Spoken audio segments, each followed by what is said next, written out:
My name is Dan Veltri. I'm an orthopedic surgeon. I specialize in sports medicine and arthroscopic surgery, specifically in the shoulder and the knee and other joints. I was born and raised in Connecticut, grew up in East Hartford, and I did my undergraduate education in St. Louis at a place called Washington University. Came back to Connecticut for my medical school at the University of Connecticut and did my orthopedic residency at the University of Connecticut. To get additional specialized training in sports medicine and arthroscopic surgery, including shoulder surgery, I then spent a year in New York at an institution called the Hospital for Special Surgery. It's one of the top orthopedic institutions in the country, where I gained extra experience in the areas of both shoulder surgery and arthroscopic surgery.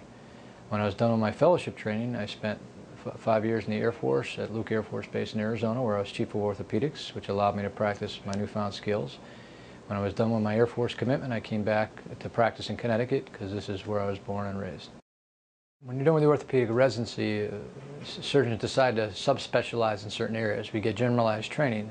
You pick an area of interest. In my case, it was sports medicine and arthroscopic surgery. So I went to New York, had the opportunity to work not only in the operating room and in research, but you work on the field. So our team was the New York Giants as well as St. John's University. I had the opportunity to help take care of those athletes, both on the field and in the operating room. And it's where it's a localized, dedicated area of training where you specifically look at injuries that occur on the field, both how you manage them on the field and in the operating room, and where we learn surgical techniques of an advanced nature to deal with these specific injuries. Today, most commonly for the knee, the example would be the ACL, or for the shoulder would be torn ligaments or a rotator cuff tears. When a patient comes to our office, the first thing we want to know, besides the nature of your injury and what we find in our exam, are what your aspirations are, be it for work or athletics. Our goal is to tailor our treatment to get you back to your previous level of function. In some cases, that's a high level of function, whether you're a marathon runner or you're a soccer player. In some cases, it may be just to be able to do your activities around the yard. So when I train my other surgeons on how to do or take care of patients, we always say you don't treat the disease, you treat the patient relative to their specific interests.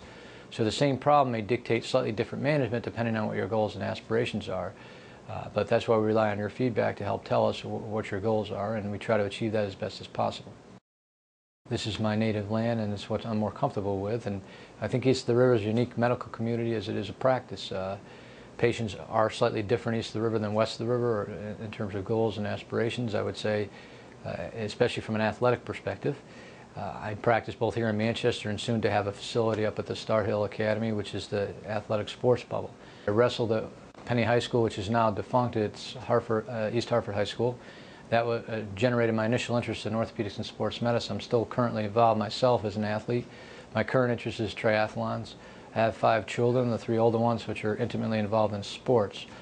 So besides my athletic aspirations and my job occupation, which fortunately involves being around sports, I personally still maintain my athletic interests, which allows me to understand my athletes in a way that's very similar to my own athletic aspirations.